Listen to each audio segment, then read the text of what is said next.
నేను ఆన్ చేస్తే నేను కలిపేస్తాను. పులిహోర కలిపేస్తావా? సరే అయితే మొదలెట్టు. ఈ రోజైతే మనం ఒక కాంబో సెట్ చూపించడానికి మేము ముందుకు వచ్చేసాం.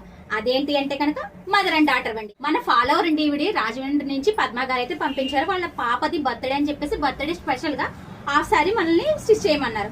బ్లౌజ్ అయితే ఇప్పుడు ట్రెండింగ్ లో ఉన్న మన మగ్గం బ్లౌజ్, అంటే ఇది వచ్చేసి మనకి నెట్ బ్లౌజ్. ఇదైతే నాకు చాలా బాగా నచ్చిందండి. హ్యాండ్స్ అయితే ఫుల్లీ నీట్ గా ఉన్నాయి చూడండి ఒకసారి. అలాగే బ్యాక్ కి ఇక్కడ నేను స్టోన్స్ కాకుండా గొట్టాలు వేసానండి. అంటే మనకి మగ్గంలో యూజ్ చేసి గొట్టాలు వేసాను కొంచెం నీట్ గా ఉండడం కోసం. ఇది వచ్చేసి మనకి లెహెంగా. అలాగే లెహెంగాతో పాటుగానే మదర్ది కూడా సేమ్ శారీ. అలాగే బ్లౌజ్ కూడా సేమ్ కట్ వర్క్. మనం ఇది వరకు చేసాం కదా ఈ కట్ వర్క్, సేమ్ ఇదే కట్ వర్క్. వాళ్ళేది ఇదిగోండి, ఇది ఒకటి, ఇది మదర్ది, అదైతే డాటర్ది. ఈవిడ మన ఫాలోవర్ అండి పద్మ గారు అని రాజమండ్రి నుంచి అయితే మన కోసం స్పెషల్ గా పంపించి చేయించుకున్నారు. మరి ఇలాంటి కలెక్షన్ మీకు ఇంకా కావాలంటే కనుక ఫాలో చేస్తుండండి ఎంఎస్వి కలెక్షన్ ని. అలాగే మనకి ఈ వీడియో చాలా రోజుల తర్వాత మన రమ్య తీస్తుంది. మరి మీరు లైక్ చేయడం, షేర్ చేయడం అస్సలు మర్చిపోవద్దు.